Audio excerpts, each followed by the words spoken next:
Hey, how's it going, everybody? We're back in the saddle. I know. Can you believe it? Today's review is going to be a little bit different, just in the sense that I haven't written a script. I didn't take notes. This is raw right after watching the movie. As you can probably tell from the title, we will be discussing Spaceman, which is starring Adam Sandler and is completely unexpected. Now, for context, this film was recommended to me by a friend during one of my live streams. I think I was complaining about this feeling of we're kind of living in a state of perpetual remakes and remasters, and not really much new things are coming out. It feels like we're not getting a lot of originality. Anyway, she recommended Spaceman, and I was a little hesitant at first, but then I was like, you know what? I've been on a streak of watching movies people recommend to me and being pleasantly surprised and genuinely enjoying the experience. So yeah, I gave it a shot. Just to save people time, for those who maybe haven't seen it and just kind of want to see a general recommendation, do I recommend it? Yes, 100%. Absolutely. Go watch it. It's on Netflix. It's really good. It is one of those movies where I have a friend named Colin, and I always tell him, like, this is like art fart fuck shit that you love.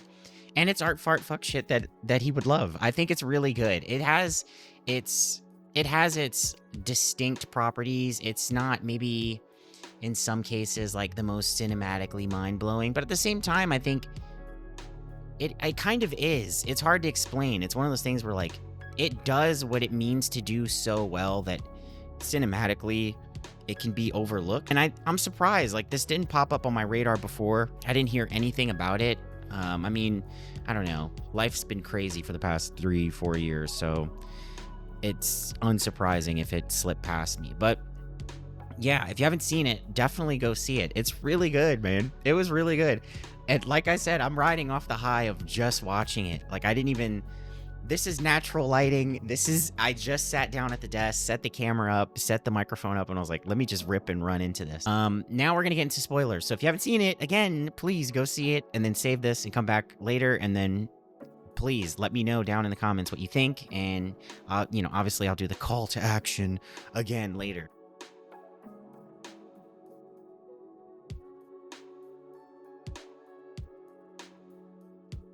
Yeah, so going into spoilers, wow.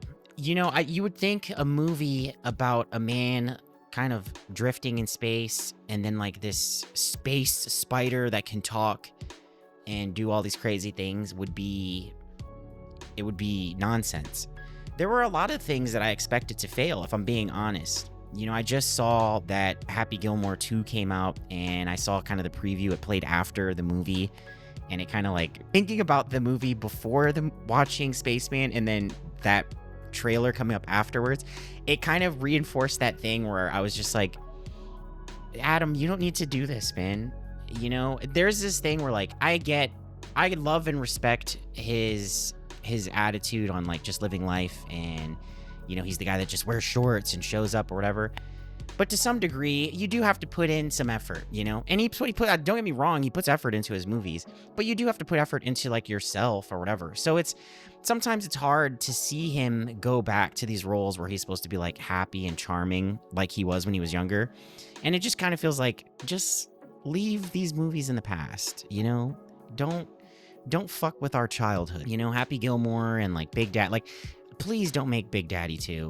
Please, I'm begging you, don't do this. But anyway, that's a tangent. Yeah, the reason I bring that up is because, he's done movies that were serious before.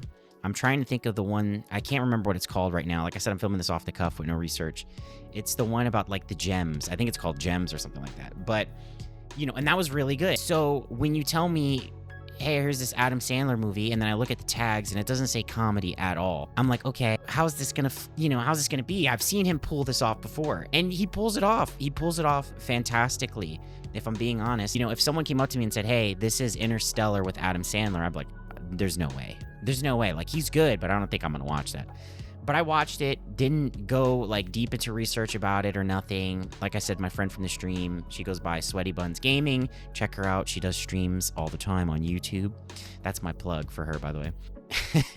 But yeah, I think the only thing she told me was like, hey, there's a space spider called Hanoush.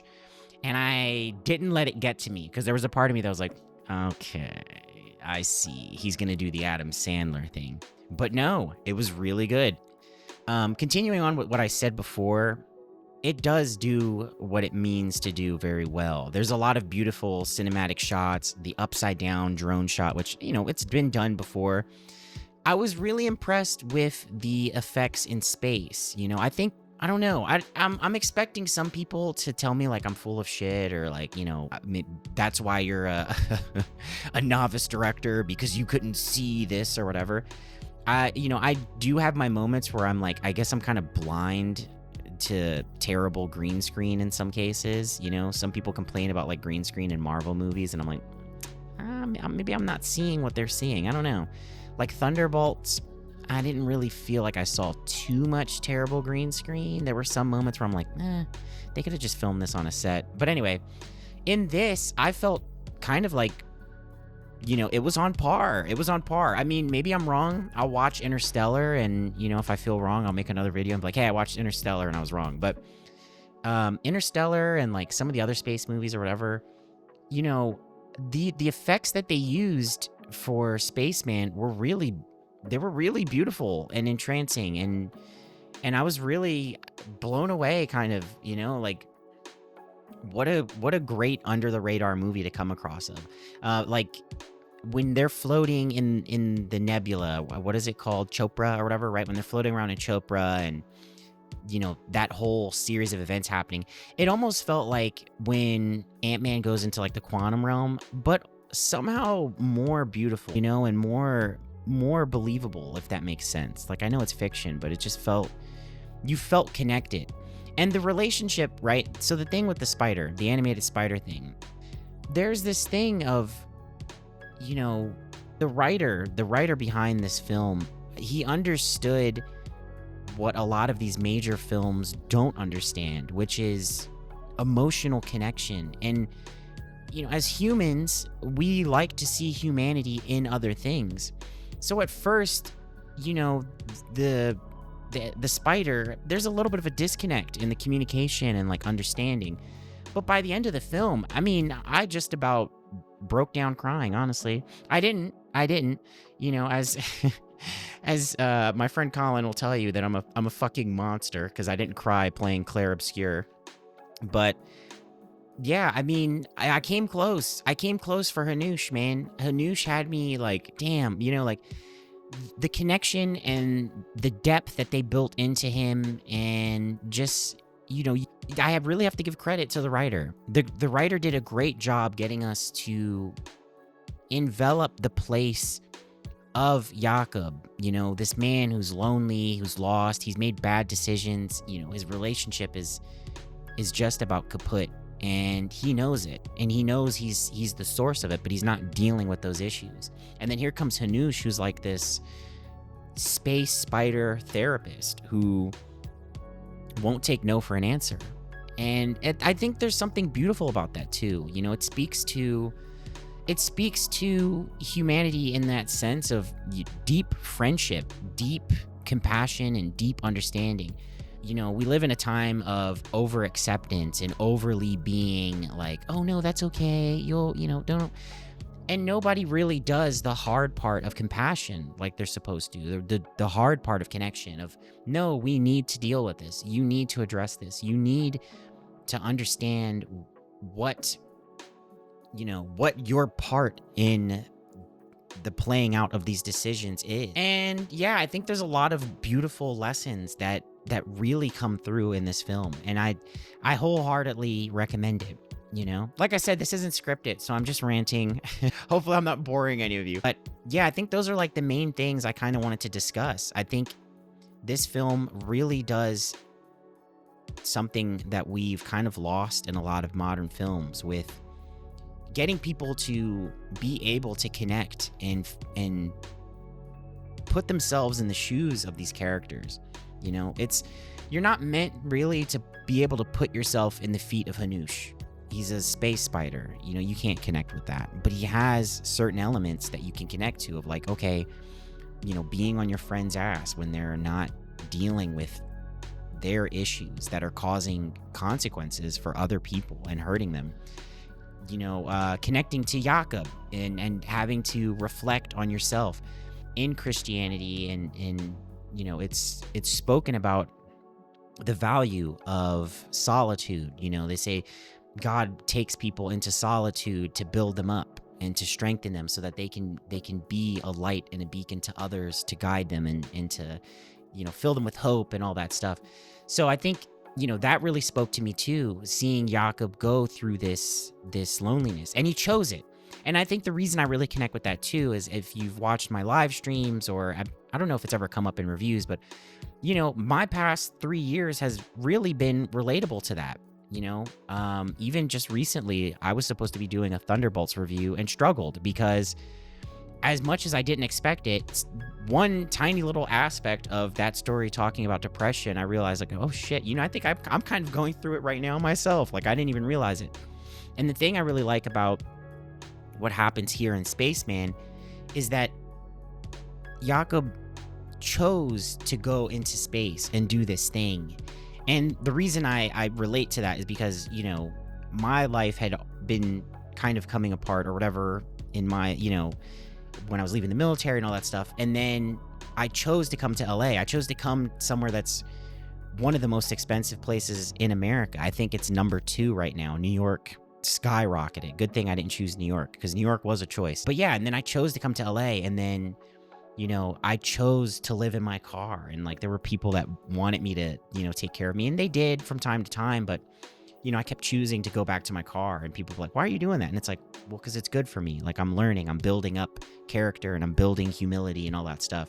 And I think in this movie, in the sense of this movie, Jakob, he chose that because he knew in some form, like subconsciously, that he needed that solitude, he needed to deal with things, and then he got there and then didn't do it. And then again, religiously, because I'm Christian, I connect to that, where it's like, God grabbing me by the hand and be like, all right, you're not going to deal with it. We're going to deal with this together. You know what I mean? And like, let's go through it.